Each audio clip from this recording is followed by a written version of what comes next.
Okay, so I'm so excited to have you here today, Marley, especially because, so if you're a guest today, this is part of our entrepreneur mastermind, and we always bring in different speakers. And I really wanted to bring in and open up to some extra guests today, because in the mastermind, and you ladies can talk about this and make your own notes, but there's so much about messaging that is so Mhm. important in us finding clients. Like everything stems from who you are and what you talk about. And Yeah. when I heard Marley speak about becoming an icon in your industry and really how to differentiate yourself, I knew we had to bring her in because I really love your angle. And you have so much experience building your own funnels and YouTube and all of that. So I wanted to be able to tie that all together. And Yeah. so, welcome. I'm so happy that you're here to share your knowledge with us. And Yay. Thanks for having me. yeah, so feel free to introduce yourself at all, and then we can dive right in, and we can go through some of the questions that people pre-submitted beforehand.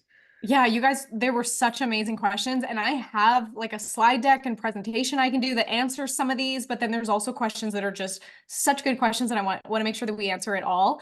To introduce myself, my name is Marley Jaxx. I used to be a dental hygienist and was like, that's boring. I don't want to clean teeth all day. I'm a very creative person. My dream when I was a kid was I wanted to make movies. And then look what I get to do on YouTube. I build brands on YouTube. I basically get to make movies for entrepreneurs and, my own content. And I love creating content. I think I love just expression and connecting with other people through creating content that's just uniquely your brand, your message, what's going on in your life, building content around your life, and then figuring out how to monetize that. So I'd love to share some of that with you guys today. I do want to warn you, I'm like overcoming a cough, so I might pause once in a while, like right now. No worries. And when I do, just like take over for me. Maybe Vanessa, you can sing or something. That'd be great. Cool, done. Cool. Well, yeah, I got so many amazing questions that I'm like, should I start with some of the presentation? We could like come in and out. Well, Um, let's just go right in. Like, I'd yeah. love for you. Okay, so your main thing, and this is how I was introduced to you, is Hmm. becoming an icon in your industry. Yes. So, how do you actually become an icon in your industry and stand out from all the people talking about the exact same thing as you?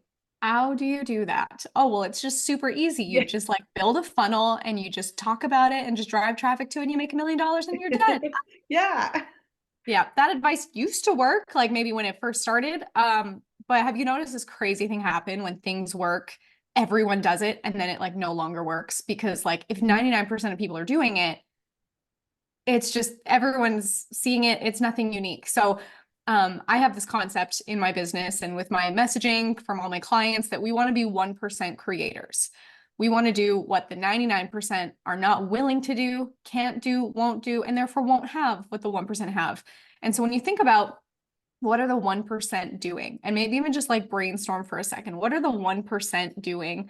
Or what are the 99% doing too? It's also helpful to see like what's so common? What do we see on social media all the time that like I don't want to blend in with the crowd. I don't want to do that. When there's a bandwagon, I jump off of it. So what are some of the 99% doing? We see things like those reaction videos. Like reaction videos are very popular. They're all over the place. Doesn't mean that they can't be done, but is there a way that we can do it differently than everyone else? A thing that I see this all the time. Hey guys, just popping in real quick. Why are we all popping into our videos? Like what does that even mean? I actually think that it's a little bit of an apologetic thing of like, hey, I'm just going to be super quick. I don't want to take up too much of your time. I don't want to inconvenience you. Hello, when you are the 1%, you show up powerfully. So don't start your videos by apologizing for popping in real quick and minimizing yourself. So basically, like what the 99% are doing, which we don't want to be, is they are eager to fit in, and fitting in is failing. They are playing it safe, and playing it safe is risky. They're avoiding criticism, and avoiding criticism honestly is just boring. There's a quote from Simon Sinek in his book Purple Cow, which is such a good book. He talks about how the people who have projects that are never criticized are the ones who ultimately fail. If you think about the people, the businesses, the brands that are iconic and constantly talked about, they're not status quo. We have nothing to say about status quo. Audiences don't rave about ordinary. And so when you create 1% content, you're not just creating subscribers, you're also attracting diehards, because when we create content that is unique and different from everyone else, we also like to call it disruptive content. And disruptive doesn't mean like that it has to be negative, mean, annoying, attacking. When I say disruptive, it really just means like attention grabbing. If you think about anyone who you followed who you didn't already know, they did something to disrupt your feed or disrupt that attention. And this kind of content might require some push-pull language. Be polarizing, take a stand, share an opinion.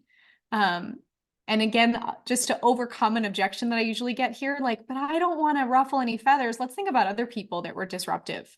Jesus, Mother Teresa, Gandhi, like they really stood for something.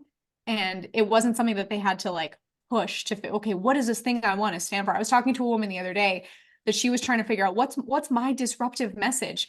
And I was like, give me 5 minutes, I'll pull it out of you. And so I'm talking to her, and she does like fitness, health, specifically helping women through balancing their hormones. And I was able to, in a few minutes, pull out of her. She got so heated about birth control and like our daughters should never be on birth control, and birth control is awful. And if the people that have been on birth control for years often have to recover from that. I can say that for myself. I was on 16 years of birth control, and I think that's what gave me cervical cancer, which I could get heated about cancer and all that stuff too, which thankfully I was able to heal. But like there I was able to pull out of her. This is something that she would take a stand for, is balancing your hormones naturally, not going on birth control or the very simple quick fixes that society can put you on. So that's something that she can get really passionate about, and can also be polarizing because there can be different opinions on it. So we want to aim for strong reactions, both positive and negative. There's no marketing in the middle. And we don't want to make a business decision to water down your message for people who just will never be your audience, because people don't take action until they feel something. And we have to hook attention in the right way. And I can go into more of maybe how to create some really good content hooks that are going to grab attention for you guys. I have a question about this disruptive messaging too, because I'm sure we could all get really passionate about random topics. How close to our industry does it have to be? You know what I mean? Like, can we veer off? Does it have to be industry specific, especially because we're trying to stand out in our industry? How far is too far off the topic? Yeah, that's such a good question. I'm so glad you asked that, because people buy from people they know. And so, yes, we want people to know who we are for our expertise, for our authority in our industry, our niche, but we also want to see the real side of that person. Like, I have made it a point that I'm not going to buy a program or invest in something from someone that I don't align with their lifestyle. Like, if someone's trying to teach me how to run my business, but maybe they're not married and don't have kids, and like, I want to learn from someone that can understand me because that's my life, so I want to see that side of them. And the personal side is what can create the push-pull language, that you are bringing in people that you want to work with, and you're also repelling people that you don't. The only time that I would say, like, I was about to say, like, what would I say not to speak about personally? I mean, if that's genuinely you, why? I don't see there being any guardrails around, oh, well, don't talk about religion because that can no, like, if you are a strong Christian, there are people that will be like, oh, that's my person. Like, that's someone that also has a faith-filled lifestyle, and I'm going to work with them because they align with that. If you don't want to work with people that are the opposite, then that's okay. It's not that we're trying to be aggressive and repelling people like negatively, or I hate you or anything, but it's like, you want to bring in those people. And that is what's going to give you a bigger brand, because the people will rally around you as a leader by sharing that. Since I just mentioned faith, like, I announced recently, like, how I came into my faith, and I'm a baby Christian. Like, I found God more recently, and I was surprised how many people I had in my DMs saying, like, you're so brave to share that. Like, as if it didn't cross my mind that people might not follow me because of my newfound faith. And I didn't get any negative. Maybe I got a couple of like, hey, don't follow that pastor. That pastor is whatever. And I was, okay, thank you. Didn't ask. But it created more people that became a magnet to my brand. And even in times where I shared things that were difficult. So I went through a divorce in 2020. And right before I announced my divorce, right after I announced my divorce, I spoke on stage at an event called Funnel Hacking Live in front of 5,000 people. Shared the stage with Tony Robbins, Tom Bilyeu, some like big names. It was this pinnacle moment in my career. But in my personal life, I was kind of falling apart. And I shared from stage because I actually documented the whole thing, and I like shared publicly, okay, I'm about to speak on this stage and this is this incredible moment, but I'm kind of scared for what people are going to think about me. And I'm just going to document the whole journey because I'm sure this is something that I'm going to want to look back on. And maybe there's someone out there that also could, be inspired by maybe something I can share. And I also know that in sharing, maybe there's some comfort I can receive by sharing that. It's so amazing to me that you never know who's watching that could be inspired by something you have to say, but also you never know who's watching that can give you an answer you need, which I can come back to that. But like when I was going through my cancer journey, I found people online, because I shared it, gave me other resources that helped me to heal naturally instead of having surgeries and chemo and all this stuff, which was like miraculous to me at the time. But I wanted to share that when I was on stage at this event speaking in front of 5,000 people, I had this moment where I felt like there was this tension in the room, the elephant in the room of like, what's really going on with Marley? She just went through divorce and now she's here. So I kind of like broke the ice by just saying like, hey, 3 weeks ago, I announced publicly that my marriage ended. And to be honest, I considered not showing up today on this stage. I considered backing out, but I realized that if I did that, it wouldn't just impact me. It would impact all of those who need to hear a message that I need to hear. And I didn't want to be Marley, the divorce girl. I hope that this could be a story of perseverance, and helping people doesn't stop just because your life isn't perfect. No one's is. That part of my story is what makes me Marley Jaxx. To which it got like great applause. And even after, for months later, people were saying like, I have a story of perseverance. I have a story of, they're not necessarily going through divorces like I was at the time, but sharing that personal side of my story, people could connect to me through something that they felt vulnerable about, and had this encouragement to keep going. So to summarize that was just answering like, how much of the personal stuff should you share? Honestly, all of it. I think that the things that maybe you might just wait to share is if there's an emotional charge around it that might feel like it's not resolved. Brene Brown talks about sharing the scars and not the open wounds. However, I might have like a little bit of an asterisk around that, because sometimes sharing the open wounds while you're in them, as long as it's not like hot mess express, we also want to make sure that we're not maybe verbally processing our trauma in a way that might be damaging to ourselves or others. I think that there's a lot of just authenticity that can come from like, hey, I'm going through a rough time right now and I'm asking for help. And I'm also sharing this because I'm sure I'm not alone. I don't know what the answer is, but like, here's where I'm currently at.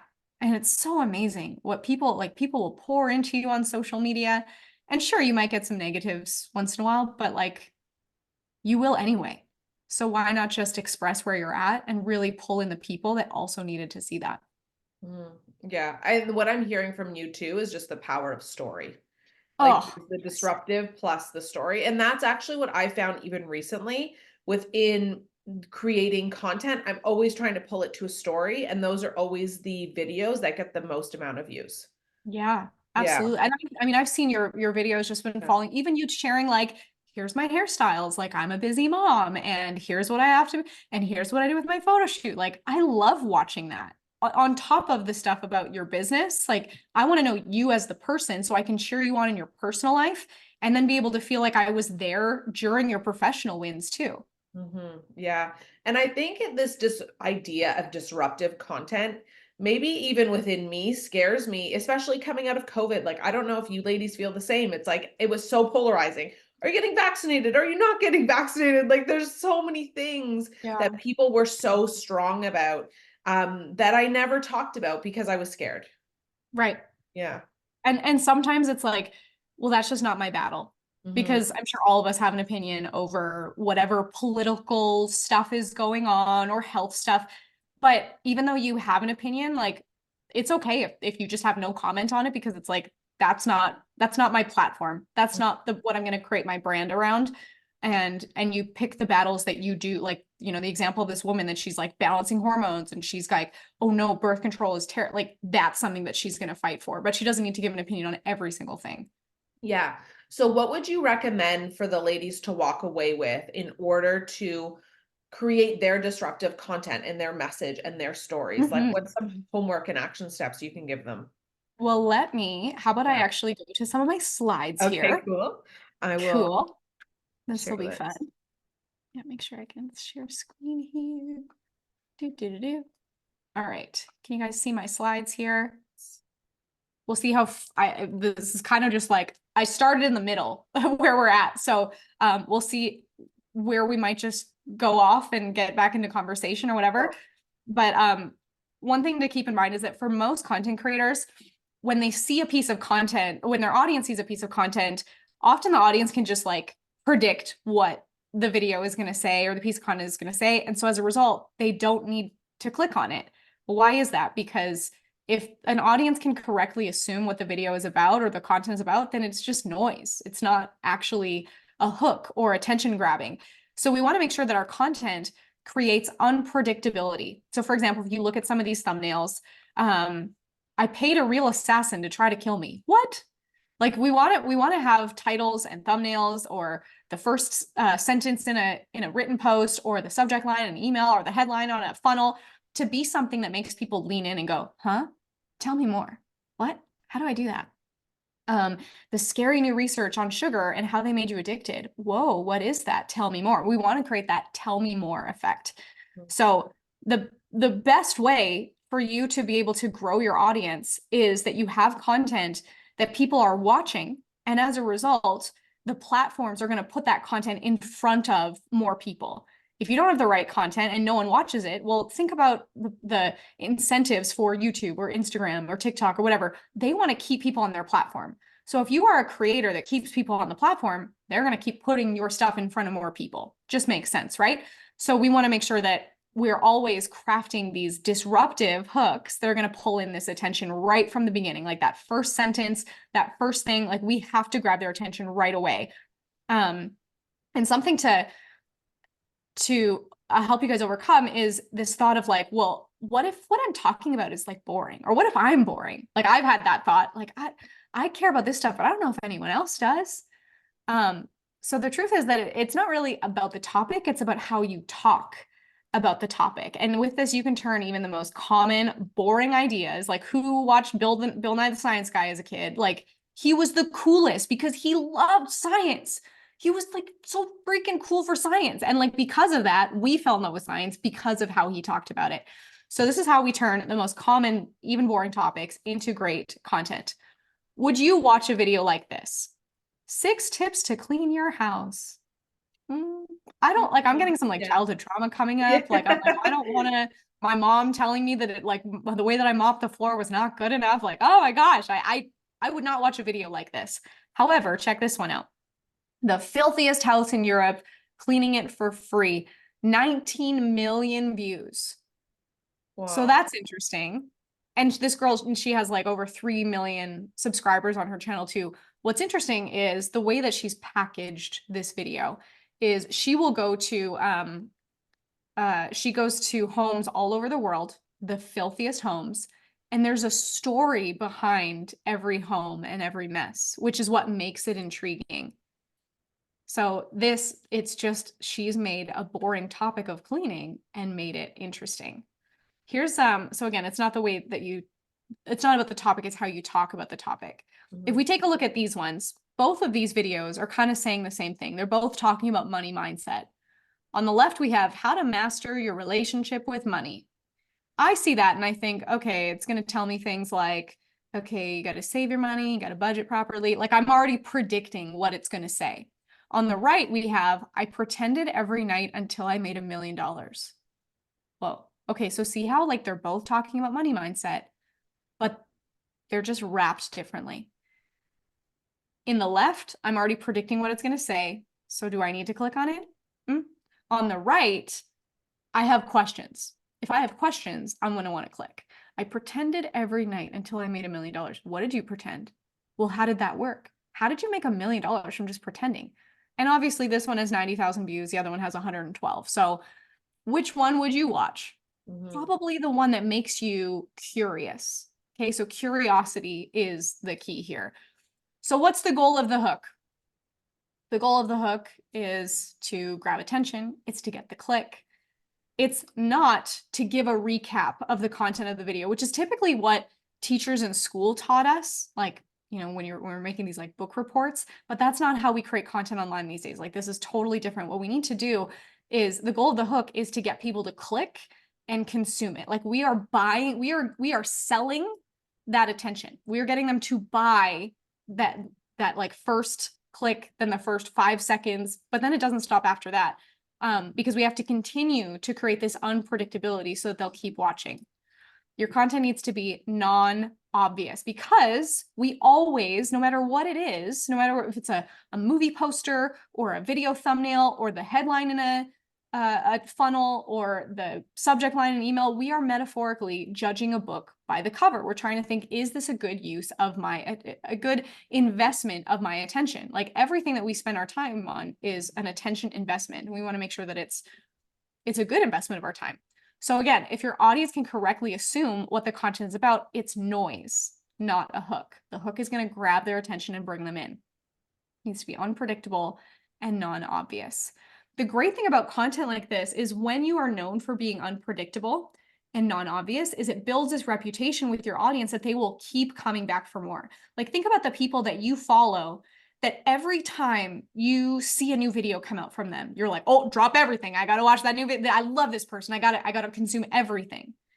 And it becomes something that we spend a lot of our time on easily. It's like a favorite pastime, or their thoughts and ideas and their content kind of becomes our thoughts and ideas. Like, you know, that saying of, you are what you eat. You are what you consume, also in terms of content.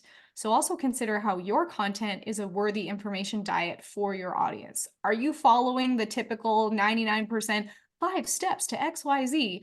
Or are you positioning it in a way, kind of like this one that I showed you of, I pretended every night until I made $1 million. There's a story in that. There's a triumph in that. There's not just 5 tips that are going to get talked at me. I feel like that's going to be an experience. You'll also hear me often say, don't create content, create experiences. How do we create a story that people feel like they've come along? Like, you know, when you watch a movie and it's like you've lost the edges of reality, you're just so consumed in the storyline, like it's the best rom-com ever, and you're like, oh my gosh, I hope they fall in love, and then you forget about your life, right? Like, how do we create that kind of experience for our audience too? I'll keep showing you how. The best thing about this kind of content is it creates this like flywheel. When your audience knows that when your audience sees that it has this reputation, your content has this reputation that every piece of content is going to be so good, a worthy investment of their time and attention, that it's like every new piece of content that you put out just continues to build this flywheel, new viewers, people sharing it, that's going to attract more people, it's going to bring in new leads, that are going to bring in new subscribers, you get more sales, it'll help you lower your ad costs, it'll help you control your revenue. It just continues to build over time.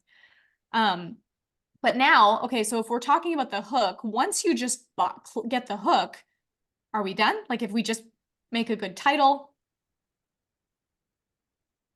Something is beeping in my house. Sorry, I'll figure that out after. Once we have the hook, we've only bought 5 seconds of their time. Now, what usually happens is, after we get their click and they've come to the video, typically the videos will start with, hey guys, welcome back to my channel. Just popping in real quick, blah, blah, blah, blah, blah, blah, blah. And a lot of people will waste the first 10, 20, 30 seconds trying to introduce themselves. And I understand that people want to, you know, show their credibility. They want to make that connection. But the truth is that people actually aren't there to know who you are yet. They're just there to get the promise that you delivered in the hook. And then they can get to know you through your stories later on. we want to first start with like delivering as soon as possible so that they build this trust in, yes, this was a good attention investment. So how do we do that? Is we got to be like Deadpool. All right, we're going to take a little field trip over to YouTube. Who's seen the movie Deadpool? Yes. Deadpool is such a fun one. Yeah. Okay, so I'm not, there's just for the scene that we're about to watch, there's no swears in this. I know that there's a lot of Ryan Reynolds. such a good movie. So I have the first 60 seconds of Deadpool that we're going to watch together. And as you're watching it, I want you to think and even put in the chat every question, even if it's subtle, every single question that comes to mind in this first 60 seconds. All right, sharing my screen. And here we go.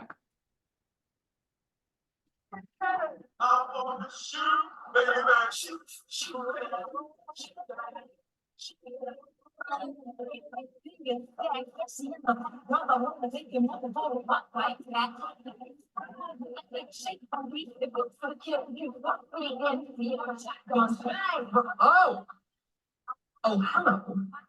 I know, right? Whose balls did I have to fondle to get my very own movie? I can't tell you, but it does rhyme with Wolverine. And let me tell you, it's got a nice pair of smooth criminals behind that. Anyway, I got places to be, a face to fix, and oh, bad guys.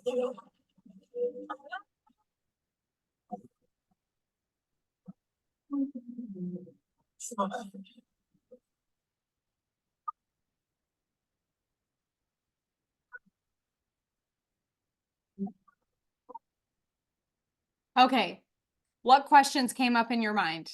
Feel free to put in the chat or say aloud. Okay, Brianna says, why is he on top of a bridge? Totally. What's he writing?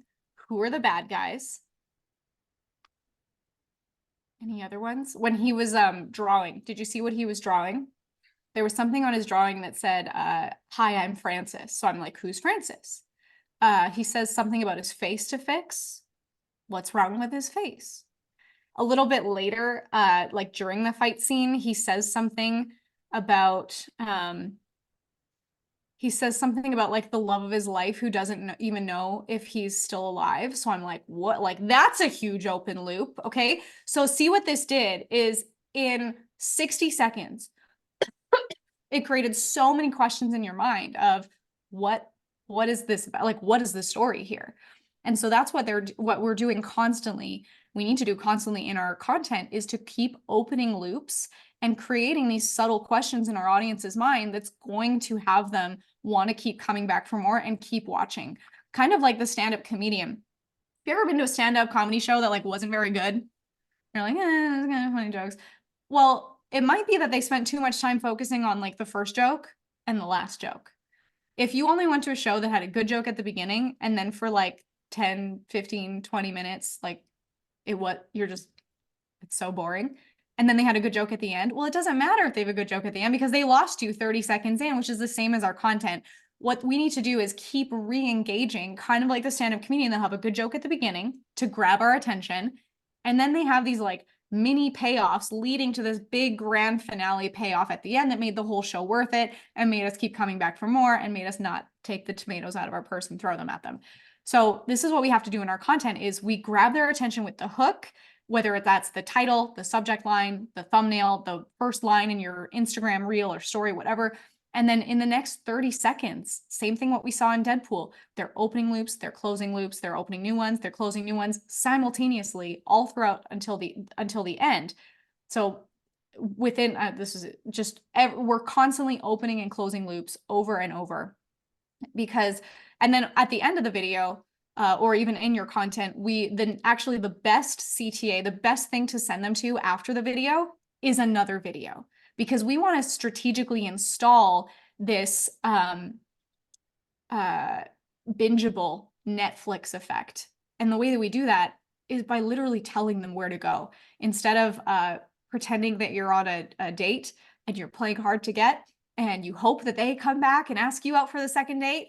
We want to tell them where to go. Hey, if you like this video, the next thing is actually a behind the scenes of how I created this documentary. It's called Fabricating Scandal. I'll link it right here. See you there. And like, we don't want to make it sound like our videos are wrapping up either. we want to just lead them to the next thing, that it's like, oh, here's the next thing you need, see you there. And if you are going to do a CTA, call to action, to a lead magnet, whether it's like, go to get my checklist, get this ebook, book a call with me, we want to make it a by the way, a simple by the way, because think about, like, for the last decade or more, people have been paying extra to skip commercial breaks. We don't want to sit through commercials, right? And so if it sounds like a commercial, that's when people will start to click off, which is the same for at the beginning when you're introducing yourself. Hi, my name is Marley, just popping in real quick. So I have this background, I did these things. It sounds like I'm about to get into a pitch. So we want it to be a subtle by the way. So for example, I have a client, Christy. Oh, I don't have that slide here. I have a client, Christy, that she does weight loss coaching. And we did a video with her where she was in the grocery store and she's like going through the aisles showing like, here's what I eat when I'm in weight loss mode. And then she's like, by the way, I actually wrote out my grocery list for what I get at the store when I'm on weight loss mode. I put that in the link below. So next time you go to the grocery store, you just print it out and take it with you. Okay, now here's why we don't eat cheese. So it was a by the way, it was a drive-by CTA instead of a, okay, now the next time you're going, and the reason why you need to do this is because, and if you don't listen to me, like, it wasn't a commercial break, it was a by the way, but it was packed with value. And because it was so subtle, it's also so easy for people to just take it because they don't have their guards up for like, oh, I'm about to get a pitch. Okay. All right. This next one, this is like one of my favorite ways to position yourself in a way that is like 1% iconic. And it is so easy. It is so easy. And this combined with like everything else that I share with you is what will take your content to the next level. So it's this concept where, all right, this concept where you take two ideas, and these two ideas can be very saturated. Like if you're in an industry that you're like, well, there's a lot of people talking about this, like weight loss, for example. You know, I just mentioned my friend Christy. There's a weight loss coach on every corner. How does she make herself different? Well, she's used this, we call it like cross-pollination. So it's the idea of taking two saturated ideas and putting them together. So for example, think of who here has seen like YouTube videos where they do covers of like popular songs. Those are very common, right? And then there's also this whole industry of YouTube channels of people that they love to talk about airplanes. There's some pilots that will do videos from their airplane. Now, I also think that's 1% because not all of us can just like go film content from an airplane. But look at what this guy did. He's doing covers while flying his plane. So for people that love cover videos, that's really unique. For people that love airplane videos, that's also very unique. He just put the two together. Same thing with my friend here, Bill Allen. He does his podcast from an airplane, which is a very expensive way to do a podcast, but it's really unique because here's me on the left. He had me actually land the plane, and like while we're up there, he's like, all right, you got the controls. And so I like kind of freak out because I've never flown a plane before, while he's trying to ask me questions about content. Like, it was so cool. So it's a really cool way that he's taken two ideas and put them together. Here's another one. Binging with Babish. Has anyone seen this YouTube channel? It's so cool. So he basically, excuse me, he'll take movies and TV shows, and he'll take the food that they make from it, or he'll make like a food around this TV show, and he will show himself making this. So here's this like the premium meat bowl from Dragon Ball Z, glowing popsicles from The Mandalorian. So basically he took food content, which there's tons of food channels, recipe channels, like all over the place, added film content, tons of those kind of channels. And what he got was 10 million subscribers. And anytime that I see a movie come out, I'm like, oh, I hope that Binging with Babish like makes the food from this scene. Like he does the ratatouille from Ratatouille. He makes the tiramisu from Superbad. Like it's so cool that every time I'm watching a movie, I'm like, I hope, because while he's making the food, he's also talking about what he loved in the movie, telling the story behind it. So it's so cool. We also see this in Musical Wheel of Impressions. This is actually where I got the idea from. Who's seen this on Jimmy Fallon, where basically they take an artist, they have them, you know, press the button and it'll give them an artist that they're going to do an impersonation and a song, like a little nursery rhyme that they're going to do that song in, which is so unique and so funny and goes viral every time. We also have it with Shark Tank. What are the two, can anyone guess like what the two ideas that they merged together for Shark Tank are? So they did. And it's like, once you start to see this, you'll see it everywhere. what's so cool about Shark Tank is when they figure out the format, like every episode is the same, but it's been on for how many years? Like I can't even go to a hotel without it. It's like there's a Shark Tank channel on at the hotel every time. Basically, they took talent show and entrepreneurship and put them together. And every episode is the same format. A business owner comes in, entrepreneur comes in, shares their idea. At first, the sharks are skeptical, then they love it. Then Mr. Wonderful says something mildly offensive, and then they're all fighting over it. And then either the entrepreneur gets a deal or not.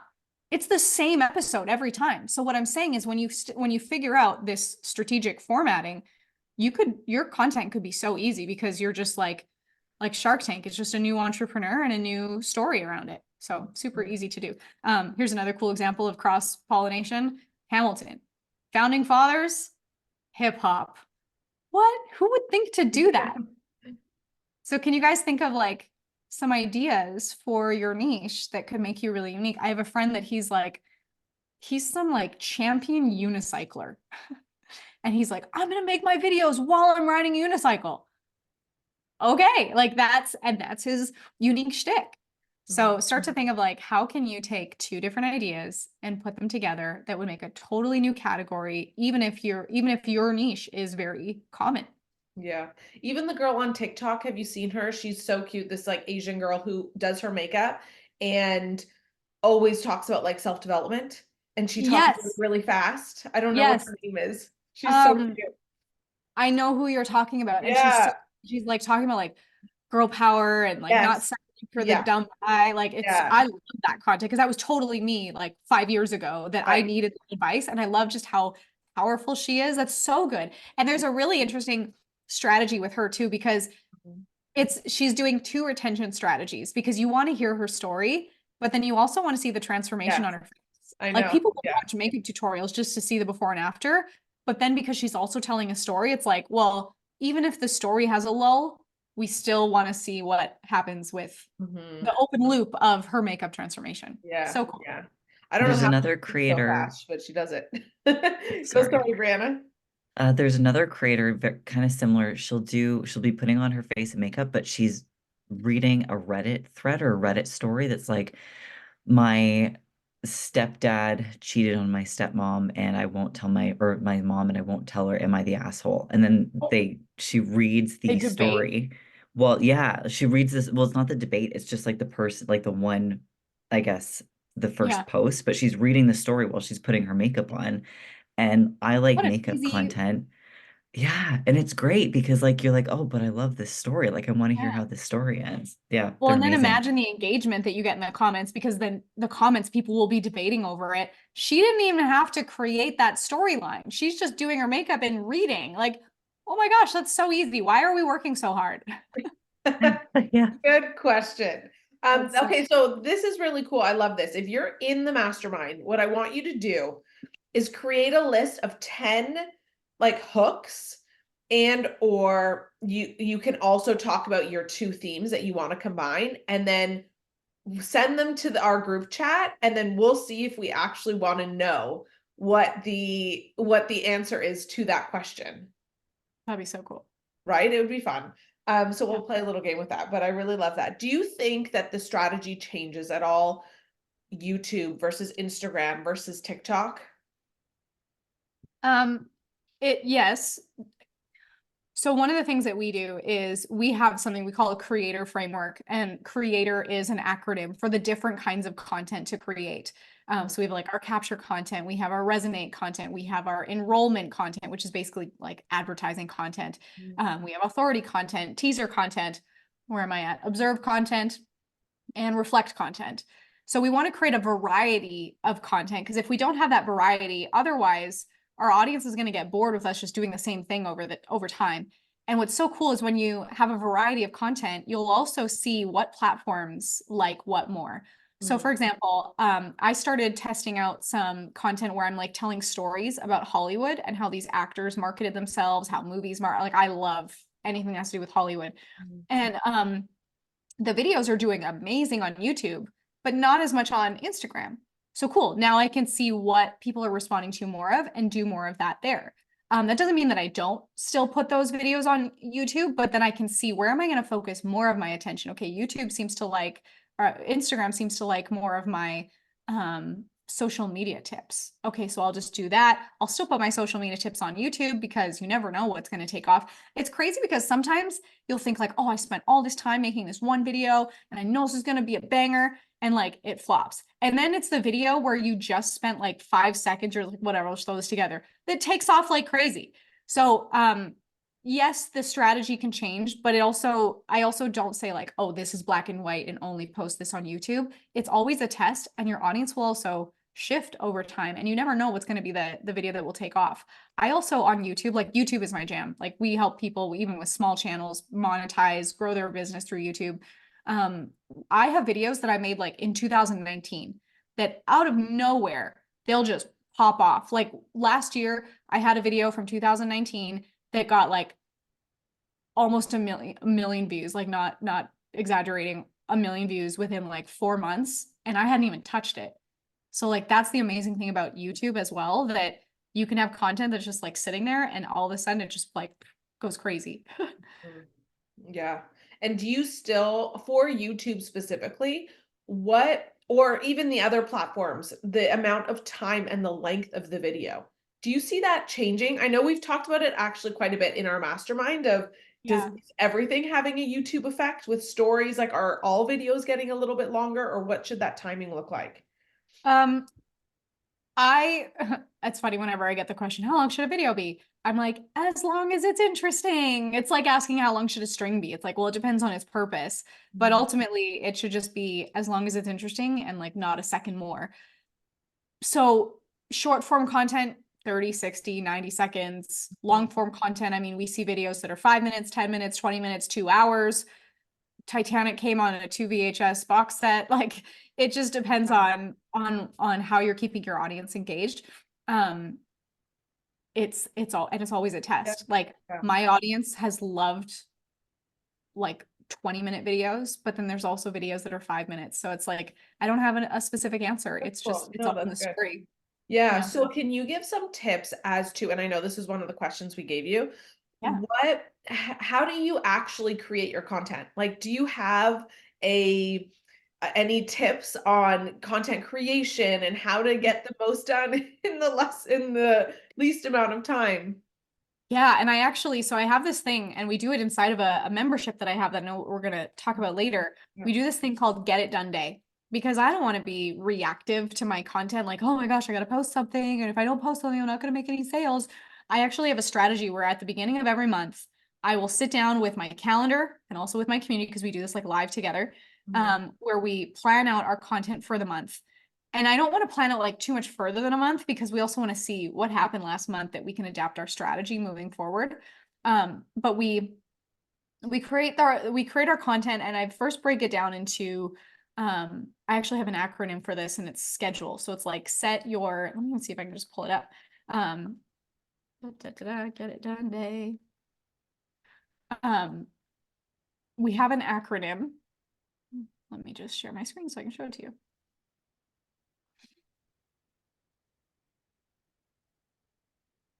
Okay, this is probably really small, so let me zoom in. The acronym is schedule.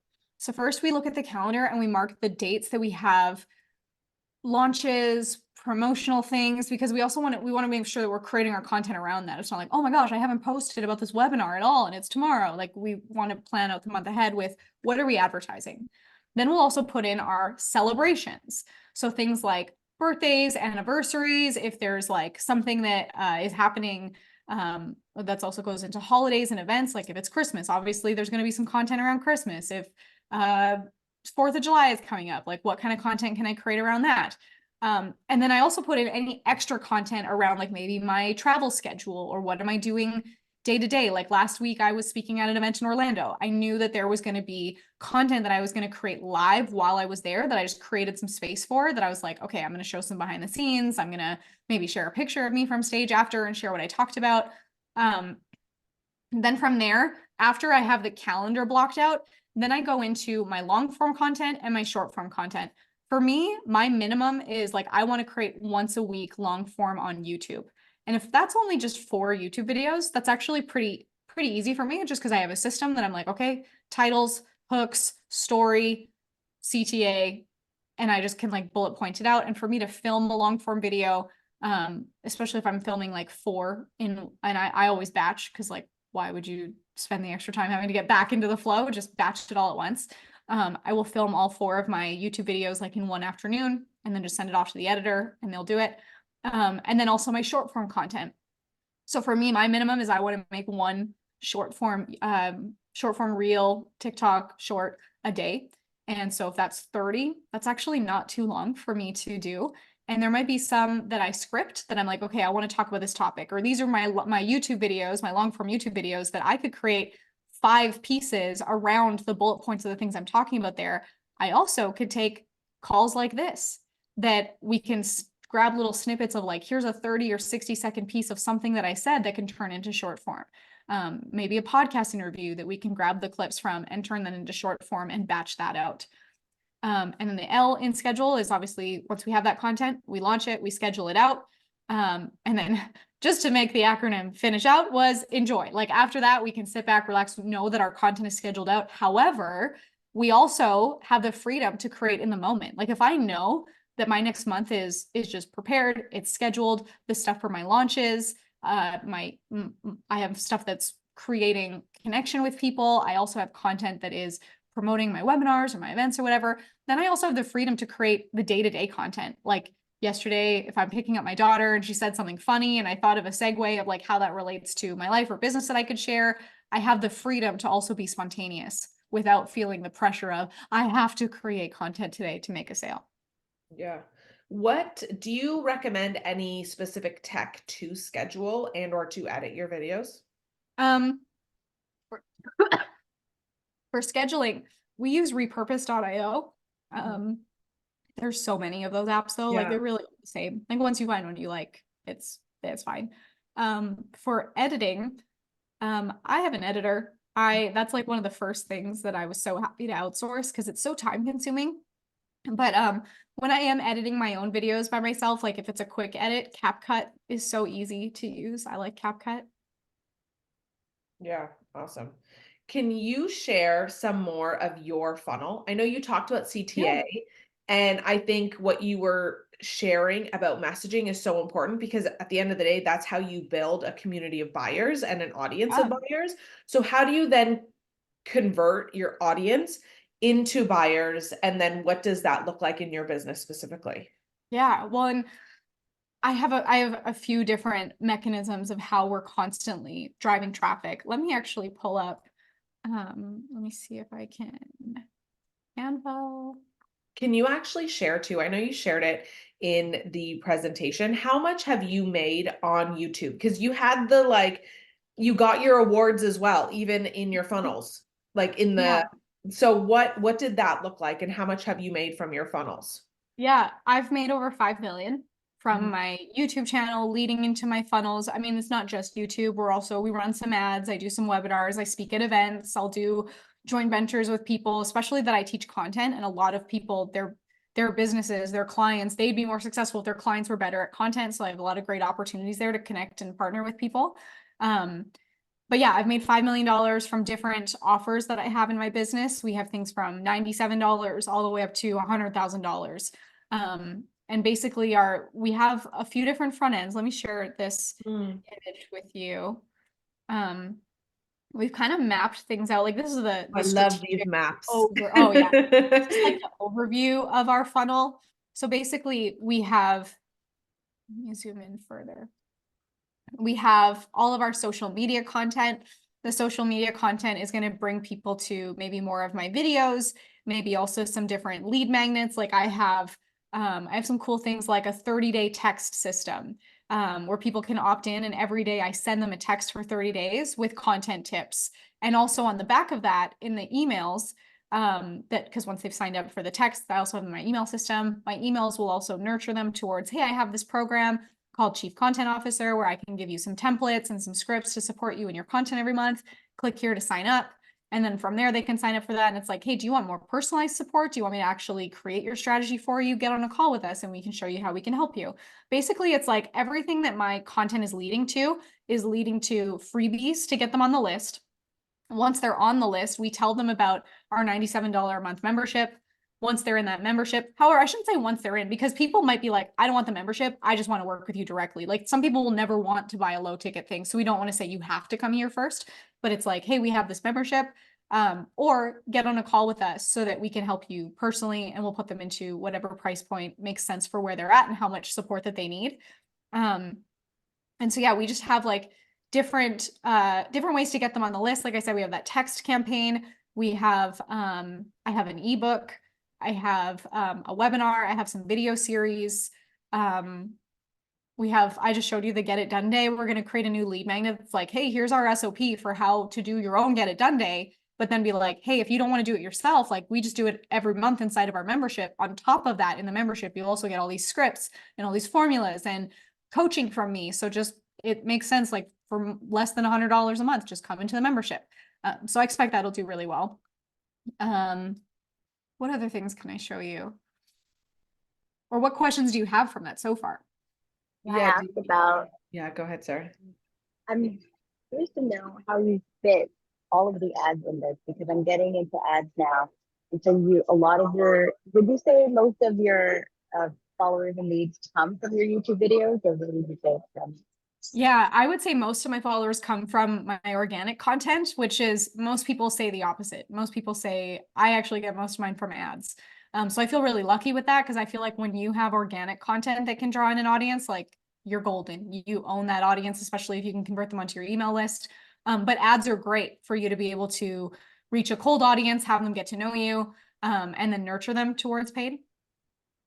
Specifically with the ads, so let's say your YouTube content draws most of the people and gets a lead. How do you use ads to also sort of like amplify that? And Yeah. if you do have, like, do you promote a particular video, or do you promote particular lead magnet? What does that look like? Yeah, so we use Facebook ads, we've used YouTube ads, we've used TikTok ads, and you can retarget people who have watched your organic content to send them to more content, or to say, hey, go check out this webinar, come check out this lead magnet. And then we can also put like new content in front of them. Like I sometimes will just have ads that are like, hey, this is what we do. We help A-listers build their content, be able to monetize and build a content empire. Here's what we do. Book a call with us so we can do that for you too. It's really important that the ad creative, like your video, whether it's an ad video or an ad image and text, just really speaks to the audience where they're at. But we don't want to just like hit people cold with like, hey, book a call with me. They're like, I don't even know you. So we want to first send them organic content so that they build that know, like, trust, so that by the time we do say, hey, do you want to sign up for my 30 days of text? Hey, do you want this ebook? Do you want to book a call? They're like, oh, I see this girl everywhere. Yeah, she must know her stuff. Yeah, I'll book a call. That's also going to save us money in the ads. So like you're saying, if you're just starting with ads, I would just make sure that you start by sending them to content to build that know, like, trust before you give them an offer. It's kind of like dating. Like you don't go for the proposal until they've gotten to know you.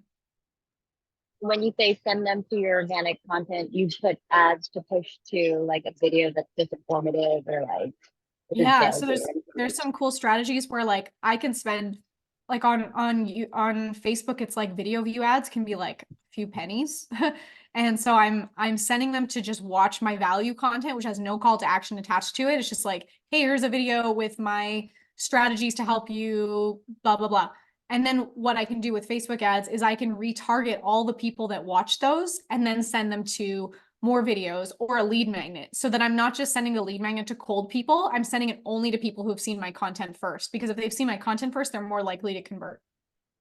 So would you say you have more success with retargeting ads, or do you have more success with like general ads, like maybe to cold audience to send to your lead? Or I think you'll always have more success with retargeting ads. Like it's just, that's warm traffic. It's warmer traffic. It doesn't mean that you can't send traffic to cold people, but it just might take longer and you might spend more money to build that nurturing.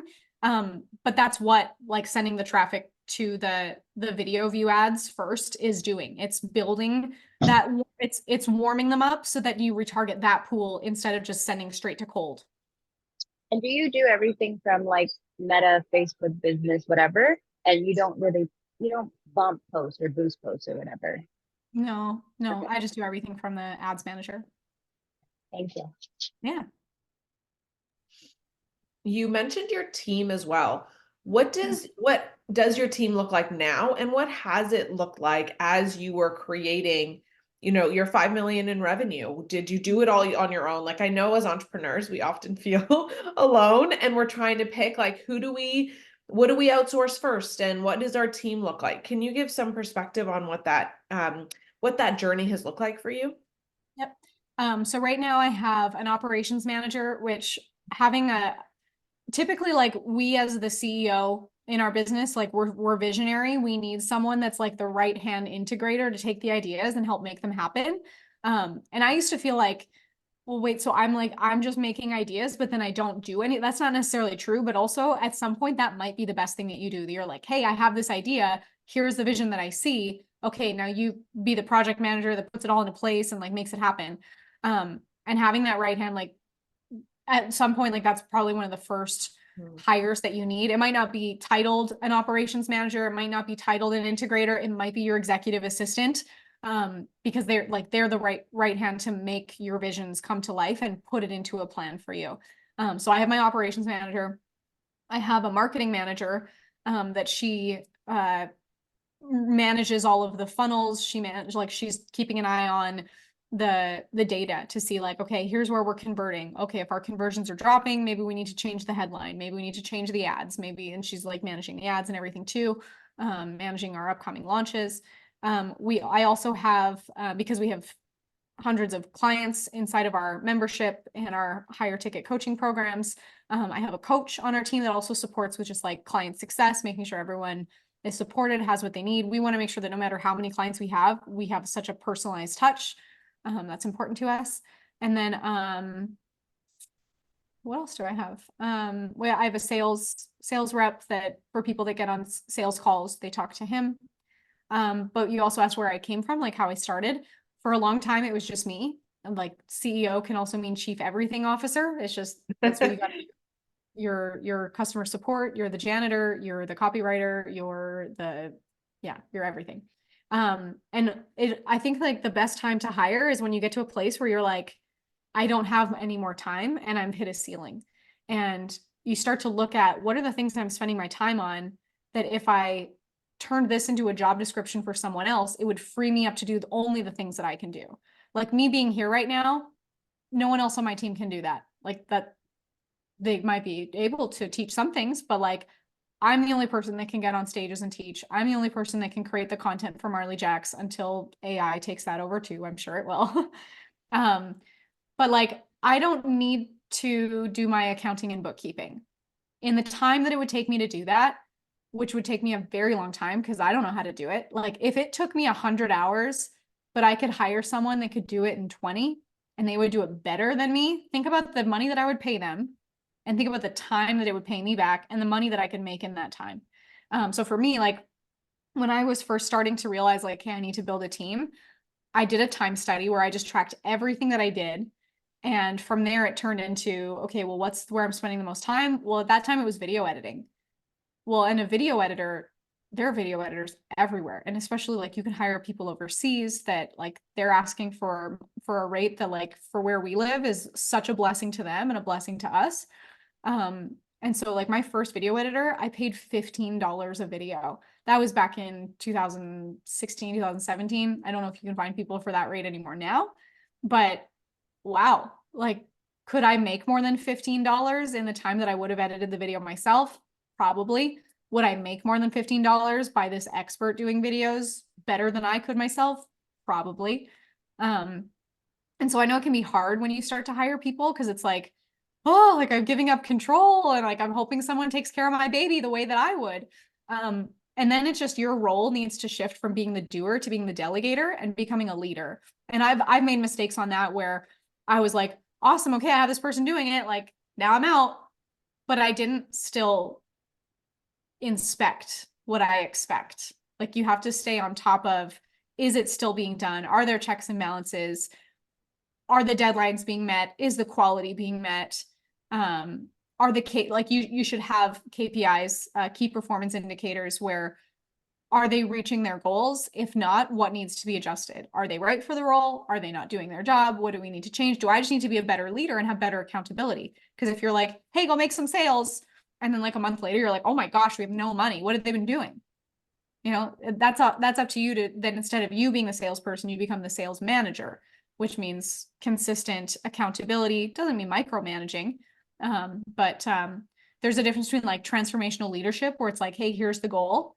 How are we getting to it? Like I want you to have ownership on how we're getting to it, instead of transactional management. Okay, how was your sales call? Was it good? Okay, what do you here's what you should do next time. Like we want to still give our employees, our team, autonomy, so that they feel like they have ownership and that they love what they're creating too, instead of feeling like I know I don't want to be micromanaged. I'm sure a lot of you have been in a position where you're like, oh, I don't want to feel like that. We came into business so that we could have freedom. And so I think freedom is when you also build a team around you that has a culture that they also have ownership over the vision that you've created.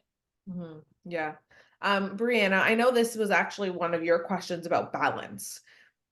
Do you want to ask anything about that specifically to Marley? Or has she kind of answered that within her team answer? No, the insight on the team really helps. And I think that helps give me insight, because my fear is this limiting belief that like, oh, I'm going to get so busy that my personal life just goes to heck. And then I have this great business, but I have no life. And then I resent my business, that kind of thing. But if you take steps to delegate and become a better leader, then that doesn't have to happen. Mm-hmm. Mm-hmm. Yeah. Thanks. And you know what's so funny is, even throughout this chat, you've said so many amazing things, and I've taken so many notes about, I just really want to sit with my own disruptive content and my own hooks, because I know they're probably too boring and I need them to be better. But I also keep thinking of like, I want to know Marley's like cancer journey. I want to know those Yeah. things that you were talking about, right?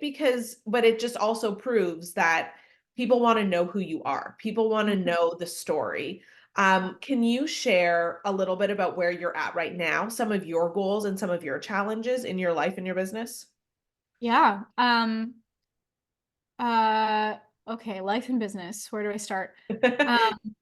Well, for a long time, I had just a high ticket program where I consulted with people. And I love that because I work with people that have big YouTube channels, big content strategies, multi-million dollar businesses.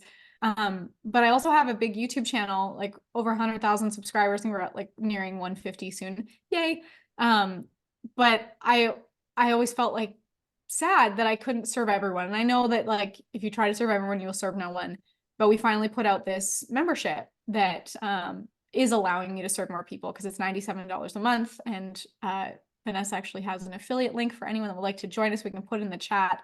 And it's so exciting to me. And it's really funny because I had a lot of mentors that were telling me, don't do it. They said, you're going to make more money by just selling high ticket. And a year ago, like I actually had the funnel already, all good to go. And then my mentor was like, Marley, don't do it. And I believed him. And I don't work with that mentor anymore. And nothing against them. Like maybe they were right for where I was at the time, because he was saying like, it's gonna feel like you're running two different businesses. It's gonna be hectic. And like there's probably truth to that. But I didn't do it. And a year later, I was like, oh, I still like I really have this on my heart that I really want to do it. And when we launched it, it was so exciting because we launched it a couple weeks ago. And we said like the first 150 people in would get some special bonuses. And that morning we had like, I've never had my Stripe and my clients just like people woke up early all different times and sides of the world. So that was really exciting. It felt really validating to me. And so I'm sharing this to say like, I've started to recognize where I've listened to other people's opinions and say like, oh, here's the strategy that's working.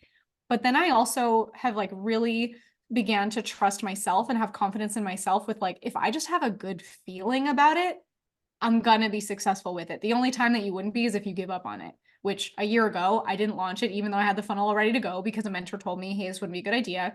And maybe it was true. I don't know. I'm happy with the timing now. But I think the question was like, what are your goals and the things you're working towards? Is like, now I'm looking at all the things that I might have thought, well, maybe that's a later project because I have to do these things that were recommended to me first. And now I'm looking at like, what's the thing that I actually want to do?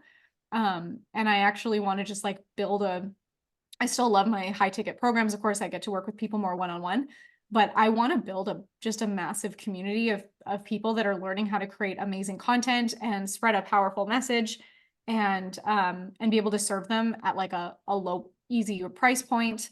I want to create more content for myself that is more cinematic, more like movies, because that's what I love. And doing more podcasts and speaking engagements. I'm going to start a new podcast soon, so I'm excited about that. That's what I'm working on. That sounds fun.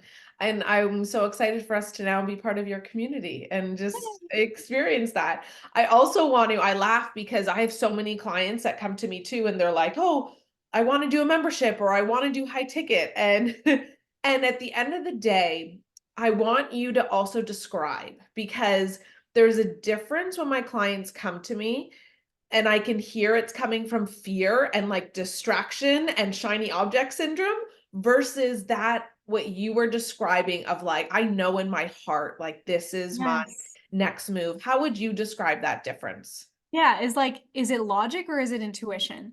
Like, is it, because totally, I've created from scarcity of like, oh my gosh, I got to make money and what am I going to do? And okay, I'll just launch this thing.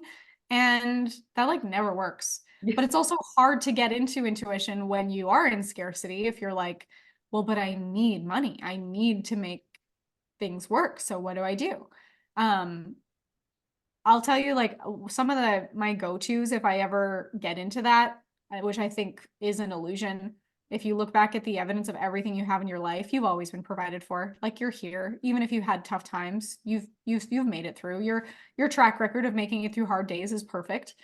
Some of my go-tos, there's a book called Happy Pocket Full of Money. So good. Like that's the kind of book that you just like read cover to cover over and over again. Even if you just like randomly flip open a page, it's like it will have the message for you that you need that day about just building abundance, and just being in that abundance mindset. And some of these are like so easy, but it's just like moving your body. I feel like I get ideas anytime I go work out, or I like connect with my spirituality anytime that I'm on a walk or exercising, which if it's that simple, why wouldn't I do it every day? And just writing. Like for me, I process through writing. Even if I just don't know what I'm going to write, I could sit down on the computer and be like, I don't know what I'm going to write about today. Today, the sky is blue and blah, blah, blah. And oh, maybe I should do this idea. Oh, that's a good idea. Like something will come out that way. And yeah, I love that you pointed out that, yeah, it's instead of logic, like how can you work from a place of like, this feels really good. Because I feel like when you have that feeling behind it, it's like the only thing that will make it fail is if you quit. Yeah. And you also mentioned timing too, right? Where things that you thought were a later project, you're kind of moving up on the scale of importance, right? So how do you know when the time is right? Is that just a feeling too? Is it intuition? Because it's funny, I have the people on my team that are like, well, we're supposed to be working on this first. And I'm like, yeah, logically, like that makes sense that we said that. Because I actually, from the beginning of the year, I've been saying like, let's start the membership. Let's start the membership. And the team was like, you can't talk about that until like November. And we launched it in March or April, whatever. And sometimes it's just like it's my gut against yours, and I'm just going to drive the ship because I just have a good feeling about it. Yeah. Yeah, that's good. Does anyone have any, I think we've actually answered most of the questions we had. Does anybody have any questions before Marley shares more about how we can work with her and or what her membership actually looks like? Yeah, Brianna. Yeah, so creating a membership is something that's really been on my heart recently too, and I've been chatting with Vanessa about this. I have the idea on how to promote it or how to get people into it. I'm just wondering if you could share a bit about your funnel or yeah, how you launched it, but also how you are going to continue to promote it to get people to enroll. Yeah.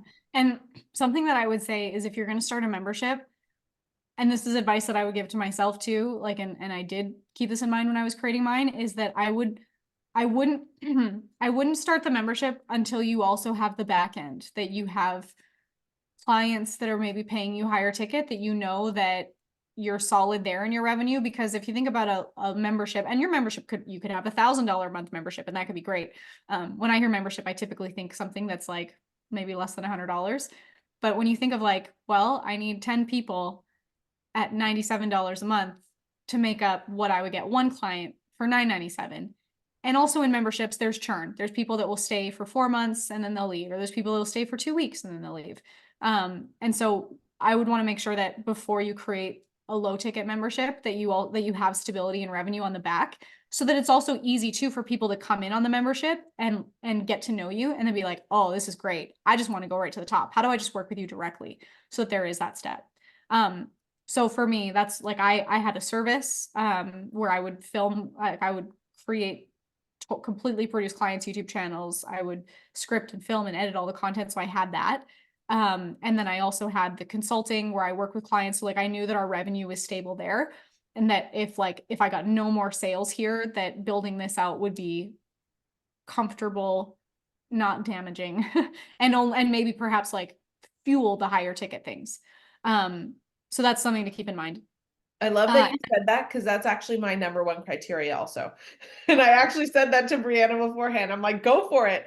And just don't get distracted by it, and make sure that you're still good in your back end. So Yeah, love you that. use the word cannibalize. You're like, I don't want this to Yes, cannibalize. that was the next thing I was going to say. Do not let it cannibalize, because it shouldn't be a difference of like, oh, this coaching program is 97 and this coaching program is 10,000. Well, of course I'm going to buy the one for 97. Like we want to make it so different that it's very obvious that there's a difference. I never want to get the question, what's the difference between the two levels? Like it has to be very different. So in ours, like in my coaching program or in my consulting, like our clients get to actually talk with me, work with me. I know their businesses. I work with them personally. I like manage their YouTube channels. I'm in the back end of their content. I'm on calls with them. In our membership, they get a bundle of templates. They'll get audio messages. We do the once a month, the get it done day, but it's like, it's a very, here's your templates and a strategy, but we don't get like one-on-one. So it's very different. So you just want to make sure that yes, it's you're not cannibalizing, that people are thinking, oh, well, I'll just do the cheaper one, that there's not really much of a difference. I'll still get the same thing. So that's really important to create. And then when we launched it, I went to my audience first saying like, hey, if I were to create something where I could help you to get this result, I'd love to hear from you. Like, what would be some of the things that would make it like a no-brainer? Oh my gosh, I need this right now. You're reading my mind. Let me know what that would be. And I got feedback from them that helped with, first of all, knowing exactly what they would want, but then also helping them to feel like they were a part of building it. Because if they felt like they were a part of building it, they're more likely to then join it. And then I started to tease it saying, hey, we're building it. We'll like let you know how it's going. Hey, here's the options for the logos. Which ones do you like? If you were going to join this program, which one do you like more? Again, we're like making them feel like they're a part of it while we're building it. Then when we launched it, I had some really cool bonuses saying like, okay, it launches on April, what day was it? April 6th or something, April 5th. And the first 150 people are going to get it at this discount. And for the first 5 days, there's these bonuses. But if you sign up on day 2, one of the bonuses disappears. If you sign up day 3, like they had disappearing bonuses the longer that they waited to join. And then we also have retention strategies inside the membership that on month 2, this other course unlocks. On month 3, this other course unlocks. So like something is unlocking the longer that they stay in the program. And then every month they're also getting new templates and stuff that it's like, if all you do is just use one of them, like, which we give you a bundle of templates, but if all you do was use one, this would help your content strategy and make it so much. If all you did was come to the Get It Done Day, if all you did was listen to the pocket coaching sessions, like there's something in there for everyone. But we also don't want to overwhelm them. Like, oh, I can't keep up, so I'm just going to leave. We're also telling them like, if all you do is just listen to pocket coaching and come to the Get It Done Day, you're set for the month. But also take a look at these templates and install them one at a time. That's amazing. Thank you for sharing that. I had the idea of using it though as a lead generation tool almost. So they get in at the low ticket offer, and then each 2 to 4 weeks, I try to get people to raise their hands that might be interested in more group coaching or one-on-one coaching. And that was a strategy that I had. Like, is that something that you would be doing, is trying to pull people from the membership into a more high ticket offer?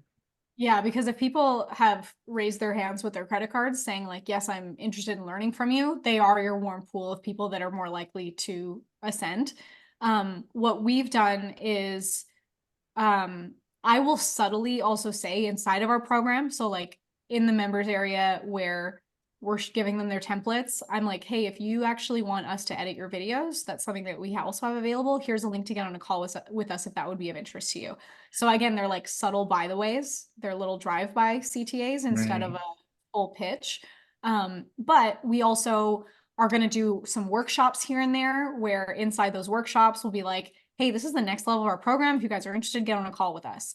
We're also going to do some live events. We're going to do our first one in Dallas next month in May that everyone will be invited to inside of Chief Content Officer. That at that, being able to spend more time with them physically is an easy way for to be like, hey, did you love this? Well, we do physical events in person more often in our higher ticket programs. Do you want to join us?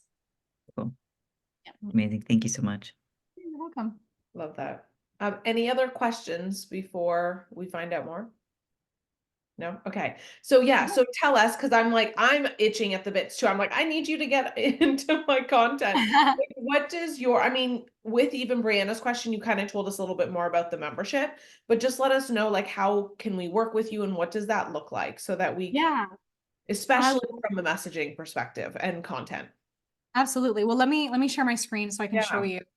you a little bit of the presentation of like what everything is. And I know I'm probably going to repeat myself on some of these things, but it's something that we put together to give you a system that can allow you to expand on like everything that we shared in this training today, so that it will give you the power to turn your content into a lead generation machine, help you to sell your services, your products consistently, even if you rarely post right now, or even if you're someone that you're like, I'm afraid of the camera.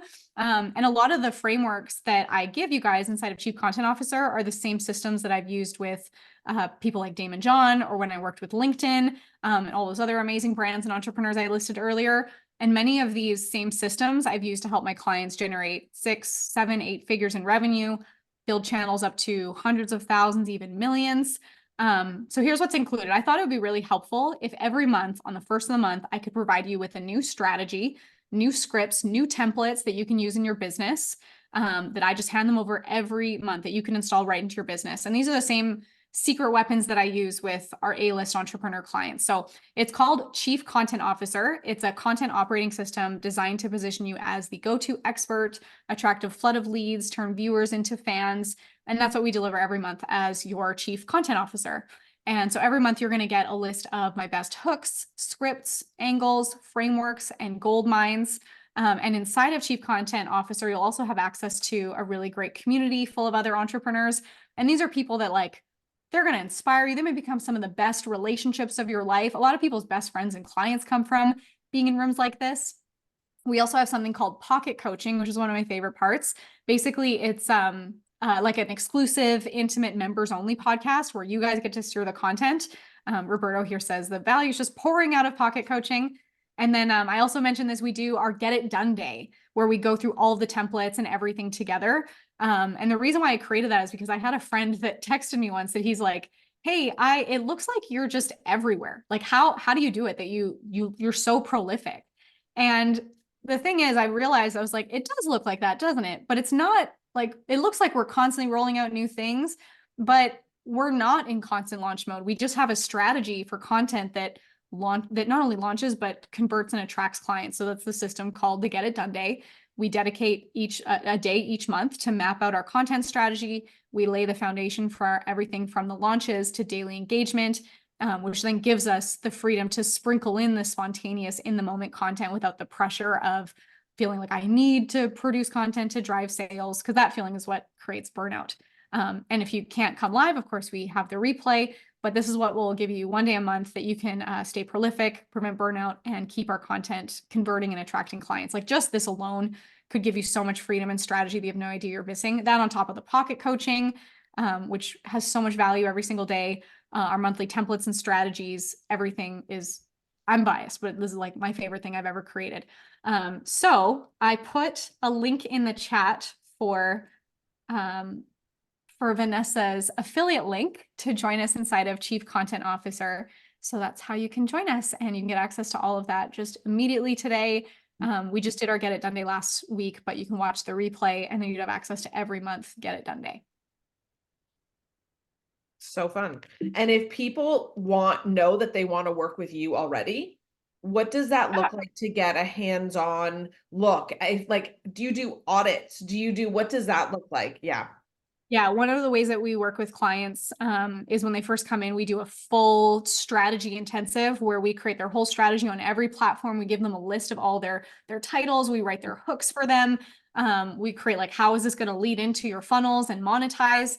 And then month over month, we're working with them of like, okay, if they wrote a script, we'll review it, we'll send it back to them, support them through what they're making with their funnels, what they're creating on their content. We have access to their channels to even say like, hey, this did really well. Let's make more content about this piece.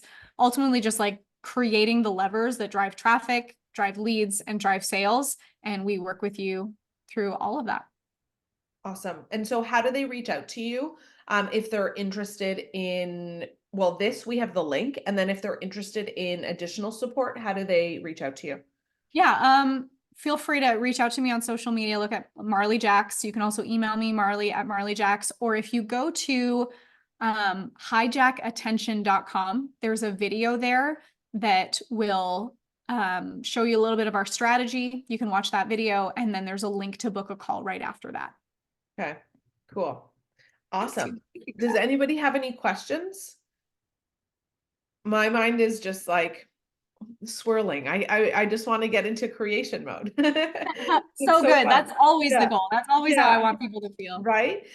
If you're still on the call right now, do you want to quickly put in the chat, or feel free to share, what is your biggest takeaway from this call? Because I know it always helps the speaker, but also you to execute and actually implement on some of the things that we've spoken about.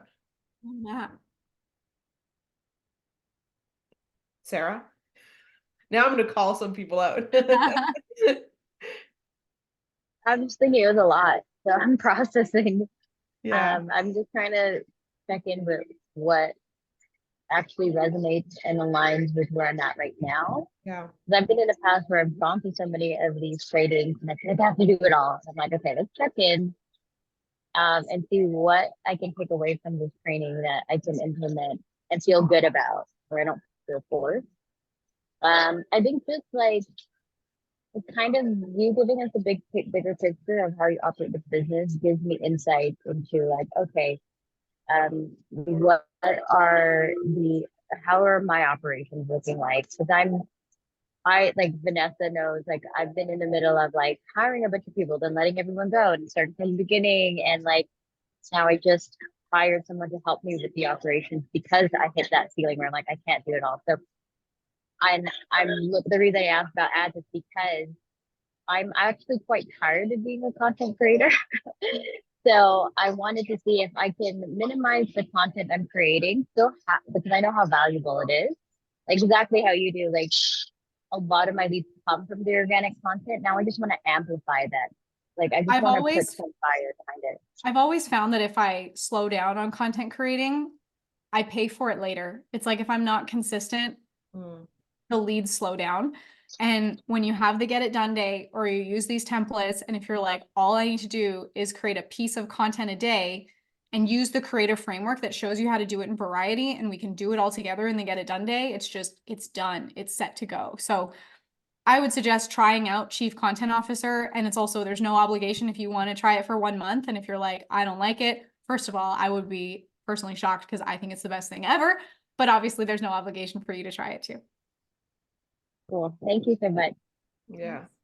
Lots of people are processing, I think. Yep. Yeah, it's so good. And I think it's I love that you said, Sarah, you want to be able to take what Marley said and then apply it to where you're at right now and not feel like you're on this hamster wheel of like just trying to do it all. Because I think that coming back to your main message of becoming an icon in your industry, standing out, it comes with so much clarity. You have to be clear on who you are and what you stand for so that you can amplify that. And I think what Marley has taught us today will help you to amplify who you are so that you can attract more community and more audience. So yeah, that's awesome.